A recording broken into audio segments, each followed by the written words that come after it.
السلام علیکم ګرانو دوستانو. نن به زه تاسو ته د کرکټ په هکله باندې یو څو تازه او ډېر مهم خبرونه درکړم. چې خاص کر زه به تاسو ته ووایم چې د ګجرات ټیم کپټان هارډیک پانډیا د رشید خان په هکله باندې بیا څه ویلي دي.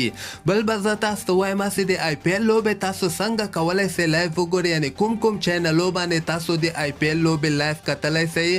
او دې نه علاوه به زه تاسو ته ووایم چې لیلا خان د پښتو سندرغاړې ده. دغه رښتیا رشید خان سره مینه لري او رشید خان سره واده کول غواړي. په دغه خبره کې څومره حقیقت د ویډیو تر اخره پورې وګورئ، په هر څه به تاسو پوه سئ.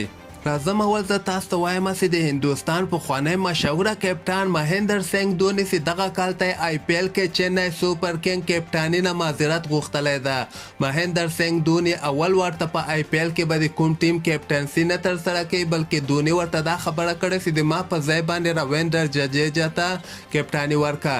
اصل کې دوني کېدی چې همدغه کال اخري آی پی ایل نو نه غواړي چې چنای سوپر کینګ لپاره ولوبېږي. اصل کې دوني د هندوستان داسې کپټان تېر سوی ده چې د هندوستان لپاره شل اوړیزه نړیوال جام کپ هم ګټلی، 50 اوړیزه نړیوال جام کپ هم ګټلی ده او چامپیون ټرافي هم ورته ګټلې ده. نو ډېر کامیابه کپټان د هندوستان تېر سوی و. بالاخره ده دا فیصله وکړله چې دغه کال ته کېدی چې د ما آخري آی پی ایل نو نه غواړم کپټنسي ترسره کړم، بلکې رویندر جډیجا کپټان سي او دغه چنای ټیم چې کوم ده دغه مخکې بوځي. د نه علاوه به زه تاسو ته ووایم چې د بنګلادیش کرکټ بورډ بیا دغه اعلان کړی ده 3.5 لکه امریکایي ډالر ملي ټیم د بنګلادیش ملي ټیم ته انعام ورکړی ده چې دوی اول ورته په ساوت افریقا کې ساوت افریقا ته ماتې ورکړې ده.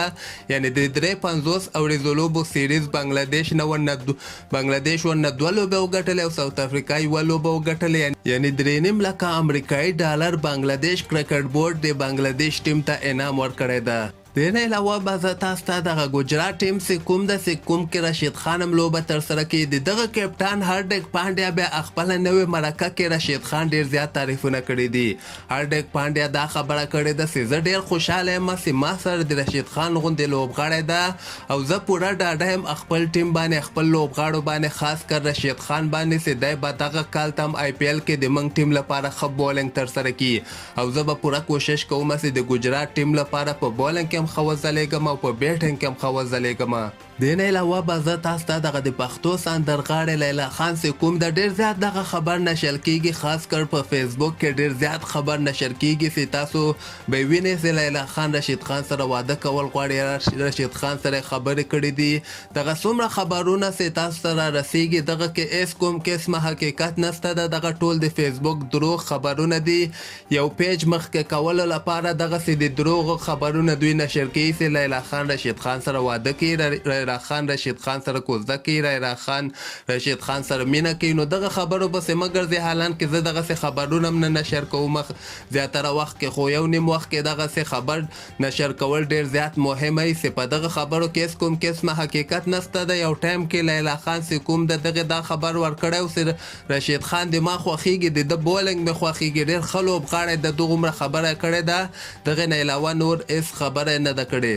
د نه علاوه به زه تاسو ته دغه آی پی ایل لیګ نه یو خبر درکړم چې آی پی ایل لیګ لوبې په افغانستان کې په اریانا تلویزیون باندې تاسو دغه لوبې لایف کتلی سئ.